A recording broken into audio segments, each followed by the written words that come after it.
So I finally got this book, The Art of Godzilla vs. Kong, and I think if you're a big fan of the movie, if you're a big fan of Godzilla lore or a big fan of Kong lore, then you should definitely pick this book up.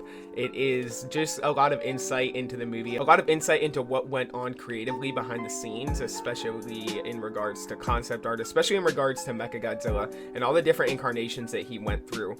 And it shows some of the Hollow Earth creatures. Now, what's interesting about part 5 of this book, which is titled The Hollow Earth, is that it breaks down a lot of the Hollow Earth creatures and shows a lot of evidence that could support the idea of Zilla existing in the Monsterverse. Now, Zilla is the 1998 American Godzilla. Of course, he was killed pretty easily in Godzilla Final Wars by Godzilla, which was kind of Toho's backhand to the American Godzilla because, you know, at the time that it was made, I don't think anybody was happy with it.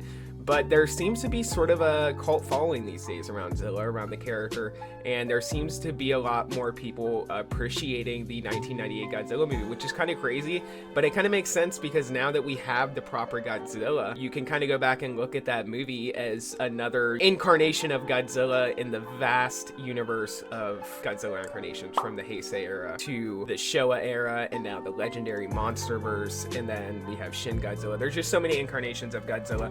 But I'm gonna break down in this video how the art of Godzilla vs. Kong pretty much explains why and how Zilla could exist in the Monsterverse and sort of creates a path for this character to exist in the Monsterverse. So if that sounds interesting to you, be sure to like the video. And as always, if you're new here, consider subscribing as well. I post all kinds of nerdy content all the time, ranging from Godzilla, the Monsterverse, to Marvel, DC, Star Wars, and especially lately I've been covering a lot of Spider-Man No Way Home as well as Venom 2. So if any of that stuff sounds interesting to you, then be sure to hit the subscribe button. And with all that being said, let's get into the discussion. The Atomic Faith.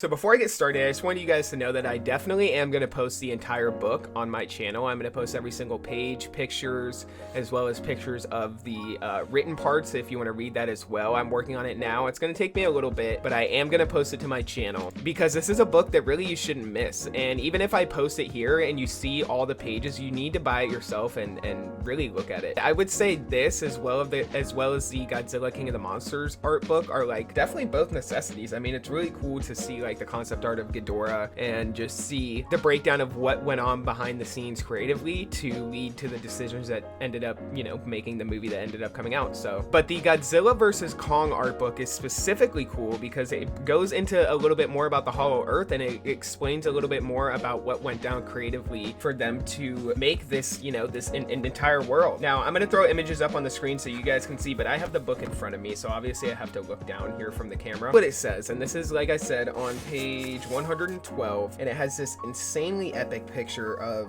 the creature Doug that ended up being in the movie, but he looks a little bit more badass and it looks like he has a little bit more of a prominent place in the movie here, facing off against these soldiers.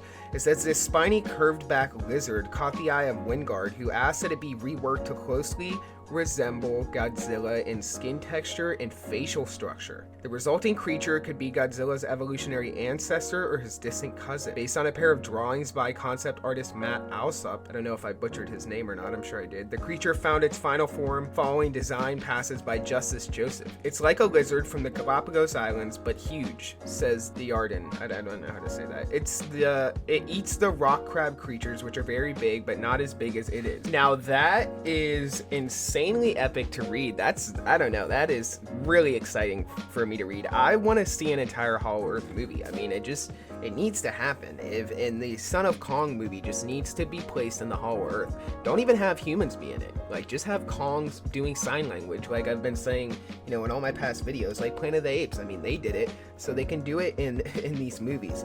But, you know, you go on to the next page, and this is 113, and this is where you see the concept art that really starts to make it look a lot like Godzilla. And it makes me wonder, is this the Monsterverse version of Zilla? If it's not, we're about one creative decision away from it being the Monsterverse version of Zilla, because all you have to do is, you know, shorten its arms and lengthen its legs, and that is essentially the exact creature that we saw in the 1998 Godzilla movie. Now, granted, in the Monsterverse, maybe Zilla would be designed a little bit more to resemble Godzilla himself, but this is just some awesome concept art that I really wish would have made it into the movie and could have really shown that Godzilla had a prominent place in the Hollow Earth, and his species did as well. But here at the bottom of page 113, it says concept art for the scaly quadruped, a Hollow Earth creature that appears to be an offshoot of the evolutionary branch that gave the rise to Godzilla. 3 concepts of the scaly quadruped, highlighting its resemblance to real-world lizards like the Galapagos marine iguana and Mexican gala monster. Its spines glowing with a hint of Godzilla's power. The scaly quadruped screeches to warn off an approaching Monarch aircraft in this concept illustration. Now guys, I don't know if Adam Wingard was thinking about Zilla when he decided to make this concept for this creature, the idea for this creature, but it seems like he knows quite a bit about Godzilla's lore, so I'd have to assume that he probably did know what he was doing here. But you guys drop your comments down below and let me know what you think about this. Let me know if you think Zilla could pop up in the Monsterverse, and does this kind of give you any more hope to the fact that Zilla could pop up in the Monsterverse? I mean, to me, so far, I personally think that Legendary has done everything right. They have done everything right, from Mothra to Rodan to Ghidorah, and I think that Legendary and the team that works on these movies is very knowledgeable. I know that Adam Wingard is a big fan of Godzilla, clearly. Michael Daughtry was clearly a big fan of Godzilla, and I think that Legendary has done a great job of hiring people that know the lore, so I think that this kind of stuff in the Monsterverse is very possible. What do you guys think about this? Drop your comments down below, let me know what you think about this. This could be, you know, finally a Godzilla that Kong could actually beat. I mean, what if Kong took on a few of these creatures that resemble Godzilla and shoot this atomic breath in the sequel, and kind of has a fight with 3 or 4 of them like the V-Rex? I think that could be epic. But anyways, that's all I have for today. You guys comment down below. Let me know what you think about it. As always, if you're new here, consider liking the video. That really helps out the YouTube algorithm. It really helps me out, especially in these early times of my channel when I'm really trying to grow my channel. And consider subscribing as well if you're interested in anything relating to the Monsterverse or Marvel or DC or Star Wars. Or if you want to see the art of Godzilla vs. Kong, the full book, then be sure to subscribe as well, because I'm going to be posting that here soon. So with all that being said, for today, that's all I got, guys. So until the next video, be safe and stay well. Bye-bye. I failed my mission and now I'm working with the enemy. And I can't even get that right.